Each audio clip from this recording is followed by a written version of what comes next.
New footage shows this is how Ukrainian FPV drones drop bombs on Russian soldiers in Avdiivka trench battle.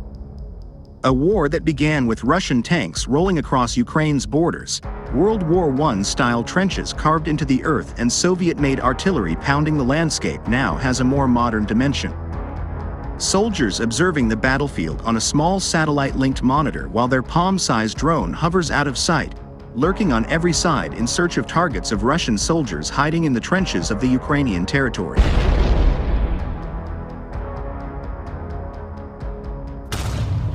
With hundreds of reconnaissance and attack drones flying over Ukraine each day, the fight set off by a land grab befitting an 18th century emperor has transformed into a digital age competition for technological superiority in the skies one military annals will mark as a turning point.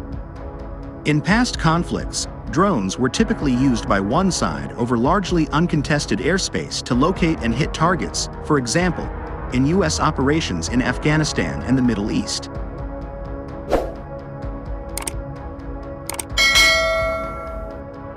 In the battle between Russia and Ukraine, drones are integrated into every phase of fighting, with extensive fleets, air defenses, and jamming systems on each side. It is a war fought at a distance. The enemy is often miles away and nothing bridges the gap more than drones, giving Ukraine the ability to see and attack each other without ever getting close. But drones have become so critical to battlefield success that at times they are used to take out other drones.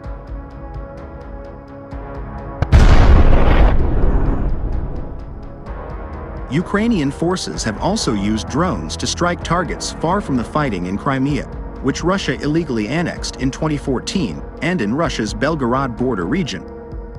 According to multiple Ukrainian officials who spoke on the condition of anonymity to discuss sensitive matters but declined to say what type of drones were used. Russia has repeatedly struck Ukraine's critical civilian infrastructure with self-detonating drones, a cheap substitute for high-precision missiles.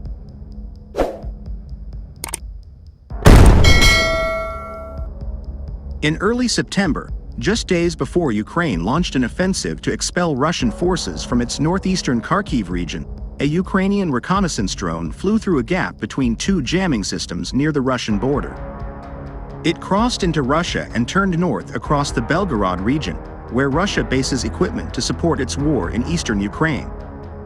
The drone spotted a base for Moscow's own unmanned aerial vehicles, UAVs, according to overhead images captured by the Ukrainians.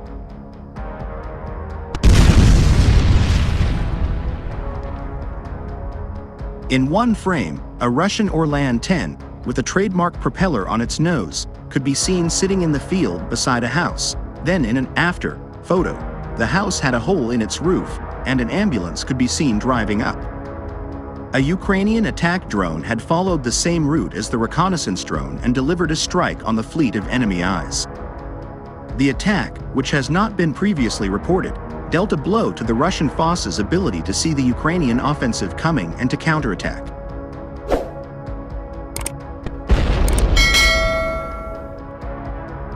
Meanwhile, the Ukrainians deployed reconnaissance UAVs to mark the coordinates of Russian command posts, artillery batteries, electronic warfare systems, and ammunition depots.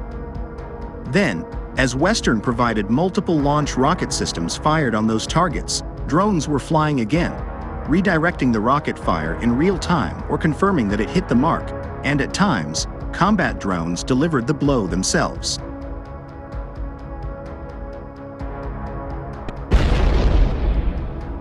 The Ukrainian strikes weakened the Russians and set the stage for Ukrainian soldiers to advance. When they did, drones were again hovering, allowing the operations commander to monitor the troops' progress on a live stream.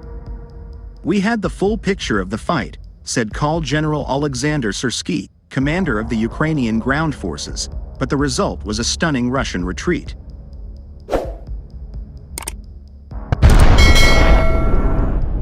"Two main developments are going to impact future war," said Samuel Bendet, a military analyst at the Virginia-based research group CNA. "The proliferation and availability of combat drones for longer-ranged, more sophisticated operations, and the absolute necessity to have cheap tactical drones for close support operations.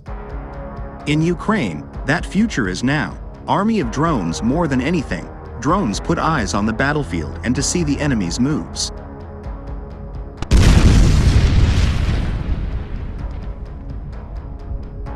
The Ukrainian military last spring created a unit of reconnaissance drone teams called Ochi, Ukrainian for eyes. 4-person teams are now spread across the Eastern Front, flying UAVs every day except when it rains. In September, members of one such team squinted at their small handheld monitor and snickered. On the screen, they could make out several people in military uniform and a cart in a cornfield across the Oskil River in a part of the Kharkiv region then occupied by Russians.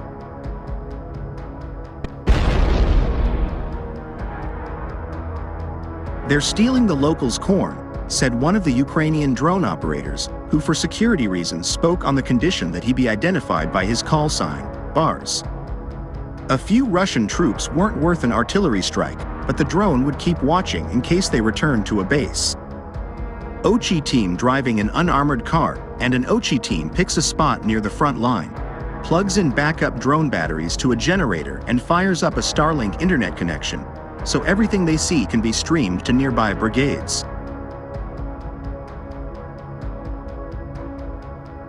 The drone's Ochi team uses are a Matrice 300 quadcopter weighing about 8 pounds, and its accompanying parts, including monitors, costs about $40,000, making it one of the cheapest tools of war.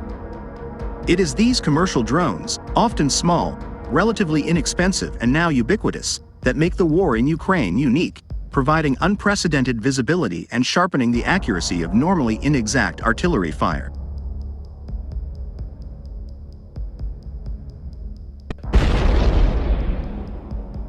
Military-grade combat drones, such as the Turkish-made Bayraktar TB2 used by Ukraine, or the Iranian-made Shahed 136 deployed by Russia, are playing an expanded if more traditional role. But the most popular drone used by each side can fit in your hand, more a bug than a bird, but the small Mavic quadcopter, which like the Matrice 300 is produced by Chinese manufacturer DJI, costs less than $4,000 online.